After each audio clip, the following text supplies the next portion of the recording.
Hi කොහොමද ඔයාලට? ඔයාලත් මම වගේ මිරිස් තුන පහ જાති ගෙනාවම මේ වගේ ලොකු බෝතල් වලට නේද දාන්නේ? හැබැයි ඉතින් දිනපතා අපි උයනකොට මේ ලොකු බෝතල් කෙලින්ම පාවිච්චි කරනකොට මූඩිය අරගෙන වාරයක් පාසා ඒ බෝතල් ඇතුළට වාතය ඇතුල් වෙලා ඒ තුන පහ જાති වල පාට, රසය, ගුණය වෙනස් වෙනවා කියලා ඕගොල්ලෝ දන්නවද?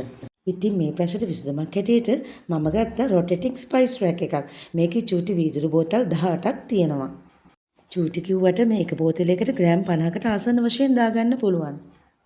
මම මේ වගේ පුනලයක් යූස් කරලා තමයි බෝතල් ඇතුළට තුන පහ જાති දාගන්නේ. මෙතනදී මම මේ දාන්නේ බැදපු උළුහල් කුඩු.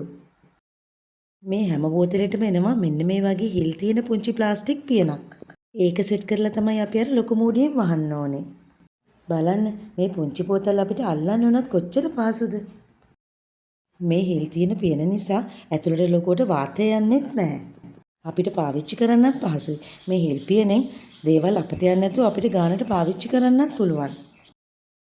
මේ හිල් වලින් වැටෙන්නේ නැති දේවල් විතරක් මම කරන්නේ ඒ බෝතල් වලට ඒ ඇතුළේ පියන සෙට් කරන්නේ නැතුව තියෙනවා. ඇත්තටම මේ බෝතල් පාවිච්චි කරන එක නම් මාරම පහසුවක්. එන්නකෝ පෙන්නන්න මම මොනවද මගේ බෝතල් 18ට දාලා තියෙන තුන පහ જાති කියලා. මේ තුනට දාලා තියෙන්නේ ලුණු කුඩු, කහ කුඩු, තුන පහ කුඩු, කෑලි මිරිස්, මිරිස් කුඩු, ගම් මිරිස් කුඩු. බැදපු තුන පහ, මස්කරි තුන පහ, බිරියානි පවුඩර්. කුරුඳු කුඩු, උළුහල් කුඩු, සූදුරු කුඩු. හබෑට, කරාබු නැටි, කරදමුංගු. සූදුරු, මහදුරු, උළුහල් ඇට. පේනව නේද? මේ ස්පයිස් රැක් එක නම් හරිම කියුට්. මේක ඉස්සරහට කරකවන්නත් පුළුවන්, පිටිපස්සට කරකවන්නත් පුළුවන්. මම මේ ස්පයිස් රැක් එක ගත්තේ මෙගා ඩීල්ස් කියන Facebook පිටුවෙන්. මේක ගාන වුණා රුපියල් 3890ක්.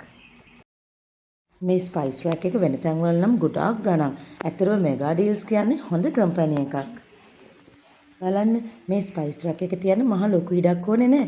අපිට උයන්න හරිම ලේසි. පුංචි පුංචි බෝතල් සේරම එක ළඟ. ඔයාලත් තුන පහ જાති ගොඩක් ගෙනාවම මේ මම වගේ ලොකු බෝතල් වලට දාලා ඩේලි ඔයන්න මේ වගේ ස්පයිස් රැක් එකක් පාවිච්චි කරන්න. එහෙනම් අපි ආය අලුත් වීඩියෝ එකකින් හම්බෙමු. ඔයාලට සුබ දවසක්.